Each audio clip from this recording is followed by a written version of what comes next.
So it's all about the hype at the moment on my channel. I recently did a video on books I thought were overhyped and a video on books I thought were underhyped. And one of you then requested in the comments I do a video on books that are worth the hype. So that is what I am here today to do.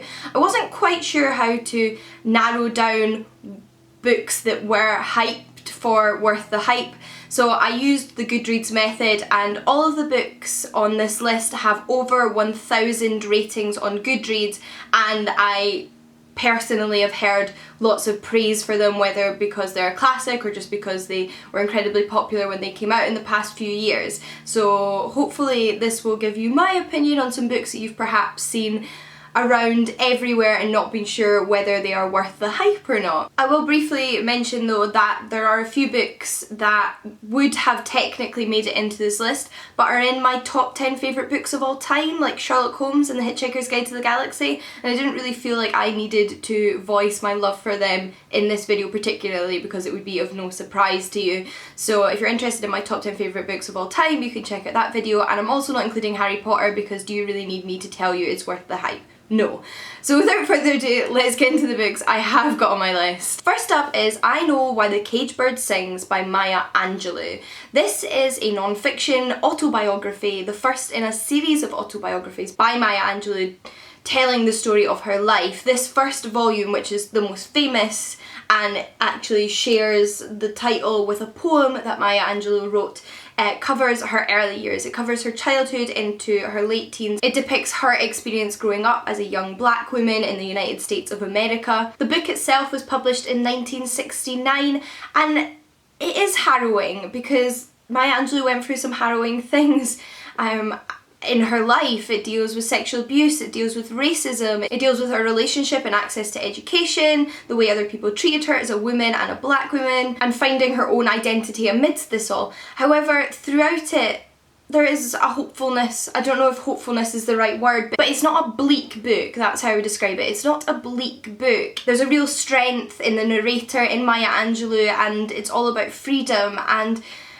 as many moments of horror that there are in her life, she also talks about the moments of joy, and it is a pleasure to read, but also an important book to read that really gives you insights into some really important issues through the perspective of an individual's experience. And it is famous for a reason. It is beautifully written. Maya Angelou was a poet as well as a non-fiction writer, and that comes through in her writing. She has a beautiful way with words, and she just makes so many important observations as well as really lets you in, and it's so moving. And yeah, there's a reason why this one is so highly rated and highly recommended. Next up is The Secret History by Donna Tartt. So The Secret History is a roller coaster of a novel. It's about a group of elite college students studying in Vermont, and specifically studying classics, ancient Greek, Latin, and all that surrounds those subjects. It's also a dark mystery and a study on our desire to fit in and group mentality and secrets and unhealthy friendships. We follow our main protagonist, who is new to this college and is not from as wealthy a background as his fellow students, but loves Greek and Latin and wants to be a part of their clique. It's a very small group with their one lecturer who they all follow quite religiously, and he makes it into this group and wants to fit in, and they're all eccentric, odd characters with distinct personalities and not very kind ones at that. They're all very unkind to one another, and they become obsessed with the culture of the ancient Greeks and the Romans. They want to recreate a bacchanalia. Their life just turns into this strange bubble of classics, to the point where somebody ends up dying, and you know this from the offset, you just don't know the circumstances that surrounded it. So it's a build up to how this death happened and what happened after this death, and it's so absorbing, it's beautifully written, and a real unique piece of literature that has you completely wrapped up in these characters' lives even if you don't like them. And again, it's just a book that I completely see why it's had so much praise and has been so popular. I can also wholeheartedly tell you that it's not an accurate depiction of the life of classics students at universities. I'm going to mention this next one briefly, but it would be wrong not to mention it because it is certainly a hyped book, particularly of late as it was adapted for the television, and that is The Handmaid's Tale by Margaret Atwood. Whether you've watched the television show or not watched the television show, this book is well worth giving a read. It is a real staple of both the dystopian and feminist fiction genres. It explores a speculative future in which women's independence has been completely taken away from them, and they are living in a world where there is a bit of a fertility crisis, so the women that are still fertile are used as handmaids for the wealthy couples. There's also a bit of a comment on class and social stratification, and it's so hard hitting. It's as difficult as I'm sure the television show is to watch. It's a difficult book to read because it's so emotional, it's so hard, it's really raises your awareness to current issues faced by women that have just been exaggerated in this speculative future, and it is harrowing. It is a harrowing book, but it's so well constructed.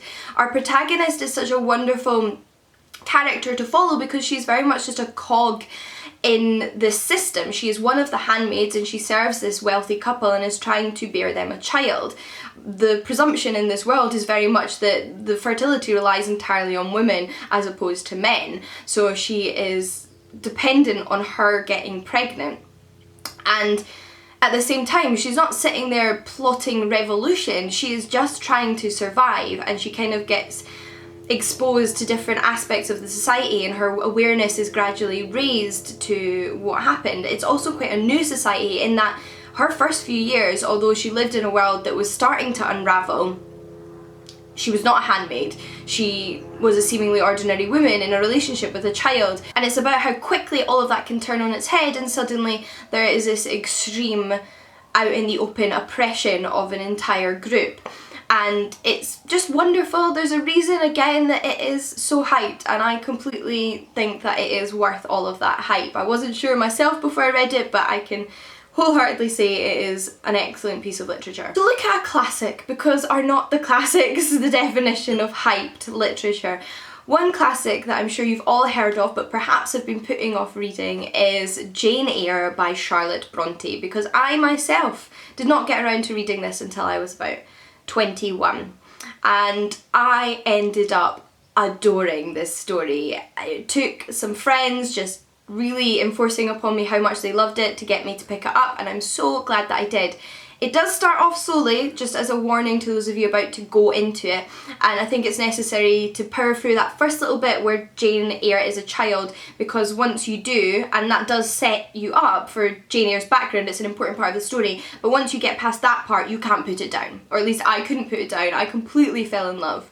We follow Jane Eyre, a young woman in the 1800s who is an orphan but has been brought up by family who then send her off to a boarding school to train as a governess, and then she is given a job as a governess to the young ward of Mr. Rochester, which completely changes her whole life and throws everything to the wind in an unexpected way. She goes to this wealthy household of Mr. Rochester and starts a new life. At the same time, however, Jane Eyre is such an strong character in that she is so strongly defined as a character. She has the sense of her own convictions, she feels her emotions passionately and wants what she wants, but at the same time will not sacrifice herself for them, and knows what is best for her and really stands by that. She is her most loyal friend and is so beautiful to watch. I think she's a really inspirational character to follow because of this, and I just loved her. I loved following her journey and the different twists and turns. I never was quite sure how it was all going to work out, but I knew that I loved Jane and I just wanted it all to work out for the best for her, and I found it such a satisfying read. It's beautifully written, it's a classic for a reason, would highly recommend. A more contemporary read though is Room by Emma Donoghue. Now I know this book is a little bit of a marmite. It is narrated by a young 5-year-old child, and some people really don't like children narrators, and if that's the case and this book's not for you, then fair enough, but I know it's also surprised so many people I know who weren't sure they were going to enjoy it and ended up loving it. It is a book with an odd concept, and again a concept that some people might not be drawn to because it sounds so dark, but it honestly has a very hopeful overtone to it. And the premise of this book is that our young narrator and his mother have lived his entire life in this single room. He is just turned 5 and he has known nothing outside of this room except for this man who occasionally visits them, bringing them things like food and other supplies. He watches television with his mother, but his mother tells him that everything that goes on in the television isn't real and that there is no world outside of the world that they live in, which is this single room. And their day is full of very rigid routines to kind of keep them going, and he is all his mother has. And you follow them in this situation at the beginning of the story, and then things go on. I don't want to give anything away, but lots then happens. There is twists and turns that you don't see coming in this story. It's so captivating because you feel so invested in the two characters, the mother and the son, and you want to know what's going to happen, but you don't know. You don't know. Anything could happen, and it's so moving. I think the child narrator works in this case. I think it's so moving, this naivety that the narrator has makes the story all the more sad but all the more hopeful at the same time, and it's so interesting reading it from the perspective of this child who knows nothing else in the situation that they're in, although you as the reader are aware of the slightly darker undertones to their life that he can't understand. And it's so clever. I just think it's such a clever novel, and again I can completely see why it had all the hype around it, because it's a clever concept and it's a well done concept. Next up I want to mention another classic, and that is a play by who else? William Shakespeare, the most hyped playwright perhaps of ever, perhaps the most hyped author ever. I have had a generally positive experience of reading Shakespeare. I haven't loved everything I've read by him, but the ones I have loved I have adored, and this is one of them. It is Macbeth. Macbeth is one of his most famous plays. It's a tragic play set in Scotland, and it follows Macbeth, who hears a prophecy told to him by 3 witches that leads him down the path to take over the kingdom and become the king of Scotland with the help of his conniving wife at his side. And they're both power hungry, and it's about the kind of spiral that they fall into after one action, then needing to commit another horrific action to retain their power, and just how these things continue and kind of how they're overcome by some sort of sense of madness. So much comes through in this play. It's a play, it's short, it's a bare minimum of text, yet there's so much emotion and intrigue and incredible plotting in it, and I think it's one of his plays that is amazing just read. So of course with any play the ideal situation is to go and see it performed. And I have seen Macbeth performed once and very, very much enjoyed it. However, I first experienced it as a reading experience, reading the play, and it was a few years before I saw it performed, and I still loved it from the off. I loved reading this play, and what a wonderful reflection of the writing and the story and the characters that it can still be so much enjoyed just as a written form without all the extra wonder that is seeing it performed. So of course I'd recommend seeing it performed, but if not, I'd still recommend reading it because I think it's fantastic, and it really sold me that Shakespeare was so famous for a reason and that his plays were so worth checking out. I do actually have another non-fiction book I want to mention, however, and that is I Am Malala, the girl that stood up for education and was shot by the Taliban. So this book came out a few years ago and is the autobiography of Malala Yousafzai. So Malala was a young girl growing up in Pakistan with her family, and she had a very close relationship with her father. I'd say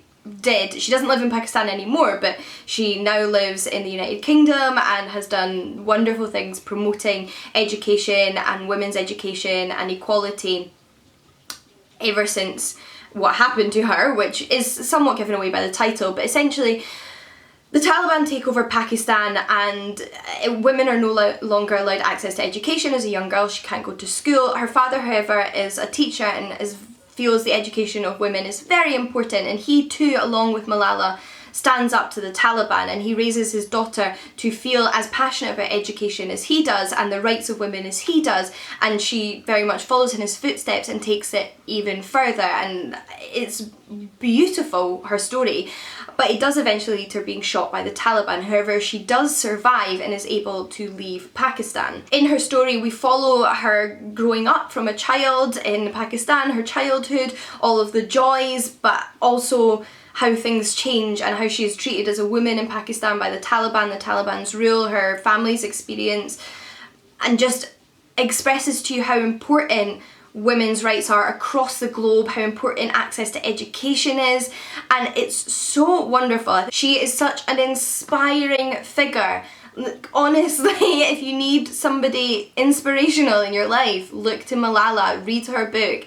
She will give you faith in your convictions to fight for what is right. And again, although this book depicts some harrowing events, it is such a hopeful story. It is so hopeful. And you really just feel invigorated reading it, and really like you need to get out there and go and do something, whatever you can yourself, to make the world a better place because of what this young woman did to improve the world. And it's amazing. I just think she is a phenomenal person, and her book is well worth reading. A very recent read, however, that I've mentioned a few times this year, as I only read it this year, is Eleanor Oliphant is Completely Fine by Gail Honeyman. This is one of those books that just everyone is talking about from the day it's released. The publishers knew what they were doing with their marketing and PR when it came to this book, and it was on everybody's lips. But that's also because it was a wonderful book. As soon as people started to read it, they were recommending it to one another because it's a wonderful story.